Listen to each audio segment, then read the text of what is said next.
The tragedy of Nigeria began in 1986 when we did the structural adjustment program. When we were persuaded to devalue our currency every week for 32 years. When I went to school, and many of you are here, the naira was $1.50. The naira was almost £1 sterling.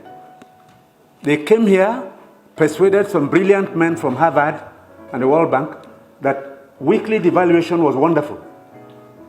32 years of devaluing your currency until we hit 527. And they were still telling us that the naira was still overvalued. That brought poverty, misery upon us.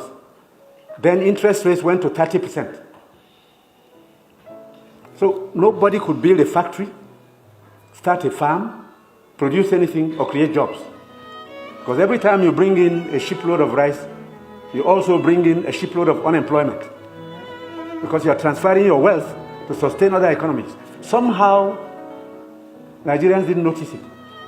So we became a nation of importers. Toothpicks. Each year it cost us $18 million. Importing toothpicks. Tomato paste, $400 million. So you talked about tomatoes now. One basket in town now is less than 2,000 naira. The farmers are losing money because the processors don't have enough funds to set up factories. They are going to do tomato paste. It's food-grade stainless steel. You can't just use anything because you'll be putting poison in people's stomachs. 2 factories have started off. I believe by the middle of next year, we can comfortably tell importers of tomato paste to stop. But when you do, you make enemies. Even the rice we're trying to reduce, we have enemies, heavy enemies, people who can kill if they have a chance, because you're spoiling their business. And let nobody take it lightly. These guys have seized this country's economy, they've taken us hostage, and they have no intention of giving up. Because this is a huge market, a very sweet market, and they have taken control. And I'm saying it because I have been in this business for 41 years and I can tell you some history. Abdullah Adamu is here. Import milk, sugar, toothpicks, toothpaste, handkerchiefs, pencils. We don't make. To cure Nigerians of that malady will take a while. It will take a strong government. That's the truth.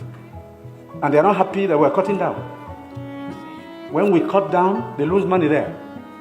So you see all sorts of publications. We're telling lies. We're not growing rice.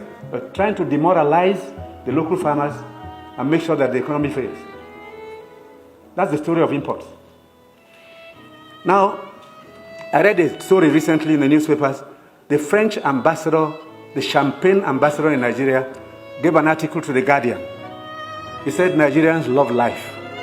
We are the biggest consumers of champagne on planet Earth, more than the French who make it. There are parties you attend in some places where the only drink is champagne. Of course, the individual is free to spend his money, but his money comes from Nigeria's commonwealth. So on imports, it will take a while for us to get used to local goods and accept that we should consume what we produce and produce what we want to consume. So I take your point. We have to take stern measures to cut down on imports because these young boys and girls who have no jobs today are not going to allow us to carry on enjoying life at their expense. They need jobs. They need jobs. They are children. They've graduated, they've come back home to begin a second childhood because there's no factory to employ them. And the ministries can't take any more. But somebody is making sure you fail when you want to produce at home.